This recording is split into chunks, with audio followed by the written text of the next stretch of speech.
a big challenge for us. In this country, we actually, a country that is known of developing policies, but very little in terms of implementation. One of the things that the Social Accountability Platform for Health that has been launched today is to monitor the implementation of the health policies, for example, and to give recommendation to the government on what is not happening, and even give solutions on what we should do to ensure the policies are going to be implemented. We do not want to just point a finger as the Health Civil Society, but we want to monitor, give recommendations, and support, because it is important for us to know that in this country, civil society do not just talk, but we also contribute in terms of resources that enable implementation of such kind of policies. So today we, as the HENNET, these are members of civil society that program and are concerned about the status of healthcare in our country. We do acknowledge that government in its plan has looked at health as a key concern to them and a key driver of the economic development, and have thus singled out universal healthcare as one of the big four agenda. But our concern as civil societies around health is how have we involved the people of Kenya that should be served by this program. The people of Kenya that essentially fund through tax, and even the money that our government has been borrowing is something that we as the Kenyan taxpayers will shoulder. The government has gone to international forum and has pointed out that this is a success, that by and large the UHC has been a success. But we have come together to put up a position to analyze in the 4 pilot counties that this program has been rolled out, how has it affected the Kenyan citizens? Can we conclusively say that we have gotten better health outcomes as a result of the UHC program? And remember that we are almost going to 1 year since the rollout of this program, and so we must take stock to ensure that the lessons from the pilot inform the rollout in the other 43 counties. So what are the pitfalls that we have seen already in the 1 year? What are the good things that would want replicated in the subsequent years when we roll it to the other counties? As CSOs, we have that voice because we go all the way down to the grassroots. And we can be able to collect more opinion on this, we can be able to collect more voices, we can be able to rectify that which we are seeing that is going wrong and influence how the government could look at these issues. So it's really key that we have come together as we have. Or the forum that we actually had today, we gathered and we launched a platform of CSOs that are going to take it upon themselves on the social accountability matters in health. And we are really pleased that we're able to gather in numbers and put our weight behind AMREF, behind TSA, and behind other organizations to do this momentous piece of show or platform, to put the platform together. I think the government of Kenya has done a lot when it comes to UHC. When you look at, we compare ourselves with other countries, I think it's good to take note that we have made some progress. But nevertheless, it's also time to take this to a step higher.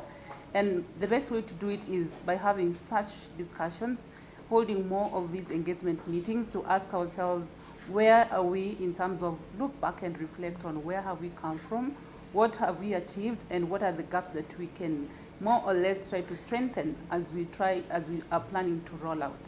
It's just to mention that social accountability also acknowledges that we are advocating not just for but with the people. So social accountability brings those citizens, the users, at the forefront. So we are just bringing out issues, but the real people who are talking about the experiences are the citizens of Kenya. I think for a long time as CSOs we have tried to replace the citizens, but social accountability brings them back. We are only facilitating a process, and I'm happy that this journey has started. Obviously, we are alive to challenges that come up when people come in together. We've already said that we bring in our different strengths, but we also bring out our different issues.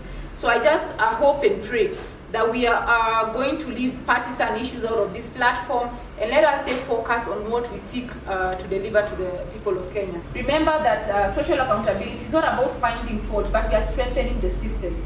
So there are things that them as ministry, they might be thinking they are doing right.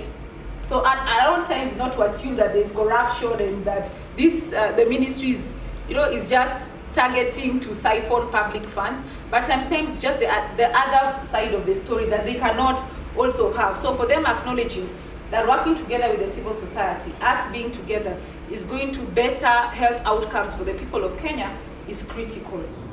social accountability properly applied, will be able to bridge the divide between demand and supply and also give a voice to the people who are actually, it will give a voice to both of them, the supply side and the demand side as well.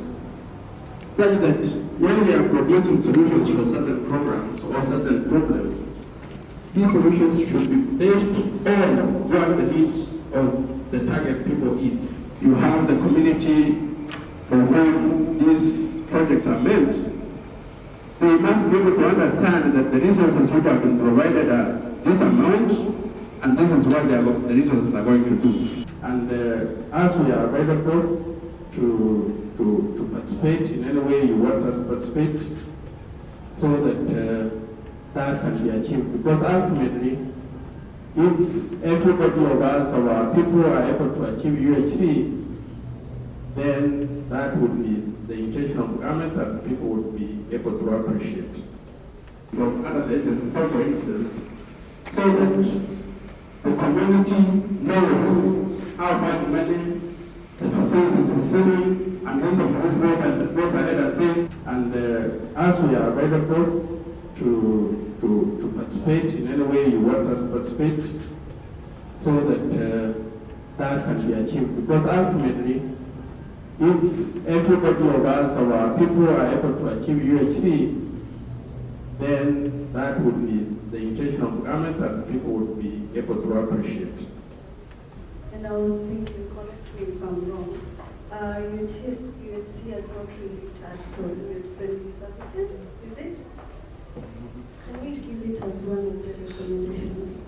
A bit of investments on friendly services, counseling, HIV tests, contraceptives, and all that.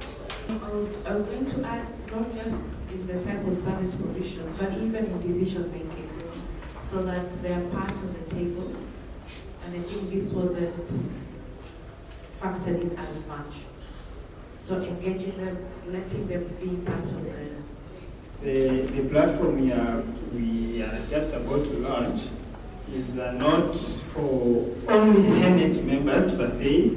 We put it clearly in the TOR that all HENNET members are encouraged to join, but every other organization that's working around social accountability is encouraged to be part of the platform. So if you have colleagues in other institutions who may not be here, we are requesting that you kindly avail their contacts so that they are also, the documents we are having, the position paper, the TORs can also be shared with them for their inputs.